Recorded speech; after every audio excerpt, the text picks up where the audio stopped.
Medical professionals get into the area for all of the right reasons, right? They care, they want to help, but they seem to be somewhat captured by the system itself, and maybe the learning stops. And you obviously have kind of tried to carry that torch forward and question these ideas. So why should we question those ideas, number one? And secondarily, why is more of this ancestral lens more appropriate to view the conundrum of modern health that we face? You're so right. Western medicine is staffed by people who are amazing humans. They want to help people. They're incredibly intelligent, but the system is built, perhaps like so many of our education systems, dare I say, in a way that it rewards consistency and memorization. And I understand why. It's dangerous to have doctors and nurses just doing things in a cavalier way. So we have a system that moves very slowly.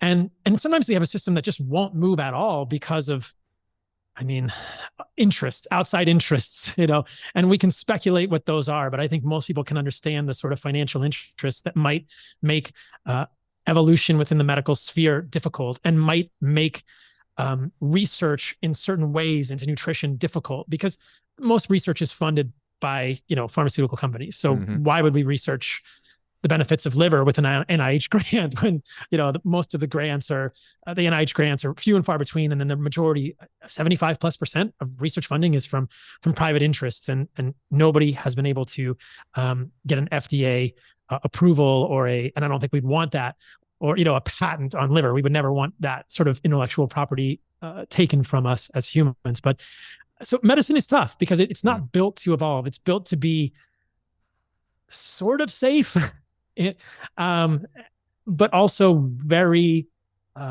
very difficult to change. Now, when you step outside of that, which is the unique position that I kind of find myself in with a traditional medical training, medical school, residency, board certification, totally traditionally trained, I think that there's a nice position where I can see both worlds, right? I can start to think about medicine and look at medicine from the outside. I don't practice medicine anymore. I don't see patients, but I can look back at what I've done and remember seeing patients. I know what mainstream medicine does, and it's easier from this position to say, maybe we should think about changing this or that, or updating this. And then it becomes very clear.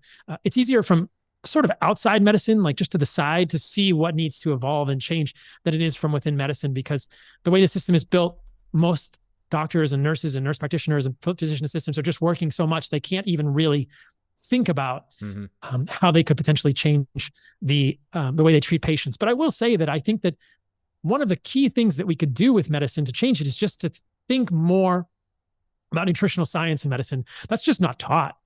So I will say this, and I don't think it's conspiratorial. There's no real genuine attempt to teach nutrition in medical school. And I think any attempt would be better than nothing. I fear that most medical systems would teach nutrition in a way that I might not agree with, that might be overly focused on epidemiology, observational studies, which we know are confounded by healthy user bias and unhealthy user bias. But any attempt to teach nutrition would, I think, raise the right discussions. And hopefully the work that I've and many others have done would allow medical students to have resources to question their professors and attendings and supervising physicians regarding the nutritional findings that they have.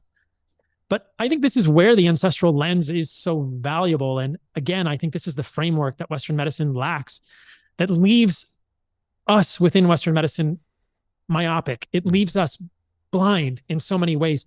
It's kind of like, I don't know, many people might not have surfed, but people can just practice it now. If you just close one of your eyes, you have no depth perception.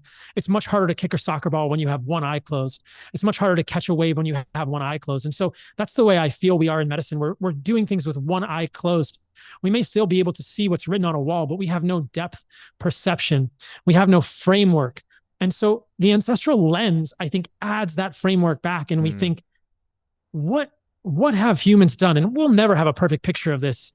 I wish we had the DeLorean. I wish, we had 1.21 gigawatts, and I wish we could go back in time and see it. We have some indication with the Hadza and other hunter-gatherers of what humans do and what we prefer, but there's only a few thousand of them left on the planet, which is why I felt like it was so important to go visit them.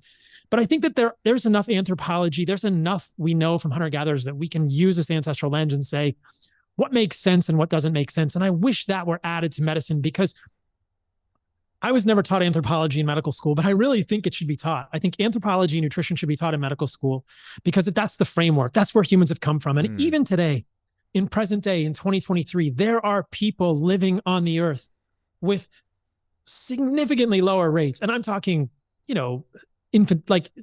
massively lower rates of diabetes, chronic disease, obesity, cancer, autoimmune disease, depression, every single disease under the sun.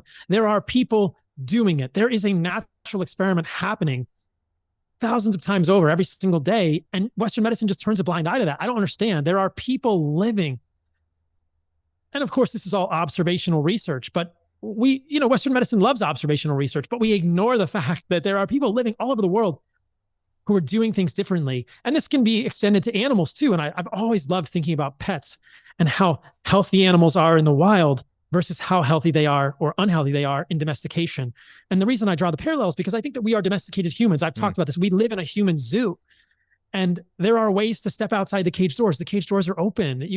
There are ways to do this, but it means bringing the ideas of how we've lived in the past into our quote modern lives. And that's a really cool idea for me. And that's how we live, right? Sunlight, exposure, grounding, being in nature. These right angles are called, Landscapes of Despair by Michael Easton or others. We need fractals and green and colors and human connection outside of the digital world. And we're just now beginning to understand, I think, how damaging a digital world can be for us. Obviously, people are listening to this in a digital platform, but the flicker on our screens, non-native EMF, is it a problem? Is it not? We don't fully understand.